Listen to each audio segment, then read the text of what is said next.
Going into the functional range conditioning, our full body articulations will begin with the cervical spine. So for the pathway of this, we're going to bring our chin towards our chest, going into flexion. We rotate so the chin goes directly over the shoulder. From that position, I laterally flex. I continue to rotate through, going into full extension. Continuing through, making sure that I bring my chin towards the top of my shoulder, lateral flexion on the other side, and then back forward so that my chin is directly over the chest. Going the other way, rotate, laterally flex, extend, come to the other side, and back. Make sure as we do this, if we find any painful areas, that we're kind of glancing over them, not digging too deep into them. Our next pathway is very similar to the cervical spine, going into the thoracic spine, same pathway. With this, we don't want any compensation in our movements, so imagining that I'm up to my waist in cement, I'm going to cross my arms, I'm going to go into flexion, I rotate into this lateral flexion, extend, all the way back to full extension, coming through to the other side, and deflection. Going the other way, flexion, rotate, flex, to extension, all the way through to the other side. Next one's pretty simple. This is just going to be our scaps. So we're thinking elevate, protract, depressed, retract. Everyone's done something similar to this before. Make sure as we do that, we're not having any weird neck motions happening. We're trying to keep everything locked in place. Followed by that, going into the glenohumeral joint. So the way this will work, I'm going to start with my hand at my side, thumb is up. I'm going to go into flexion. Once I hit a sticky spot, I'm going to begin rotating my arm out and continuing extending back. Once we get into this full extension position, we should end with our palm facing away. We're going to take that path the same way back. So I extend. Once I hit that sticky point, I start to rotate. As I rotate, I bring everything forward. Big mistakes we'll see here is a lot of movement in the upper body to compensate. If that's the case, just draw a smaller circle.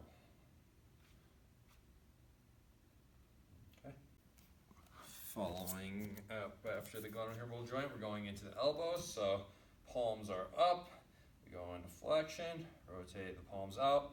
Extend. Pretty straightforward here. Palm up, extend, palm down. We can trace it back the other way, so I go with my back of my hand facing towards me, back of the hand facing away. So we can work either way.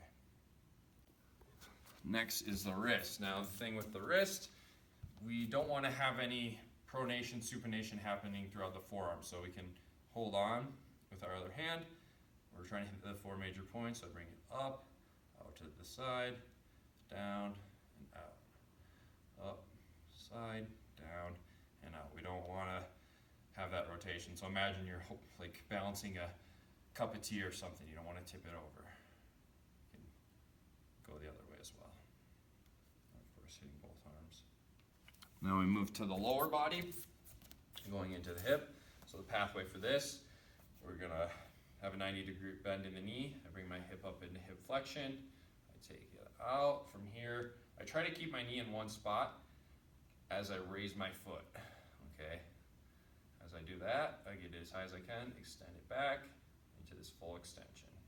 Now we trace that same pathway back. I extend, lift the leg up, bring it all forward. The foot drops as I bring it forward. Make sure we're not moving around the upper body too much to compensate. All right, just keeping everything else locked in place.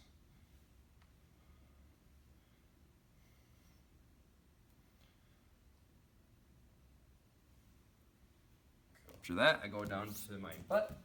Gonna hit the knees, so I can make like a rear naked choke grip here.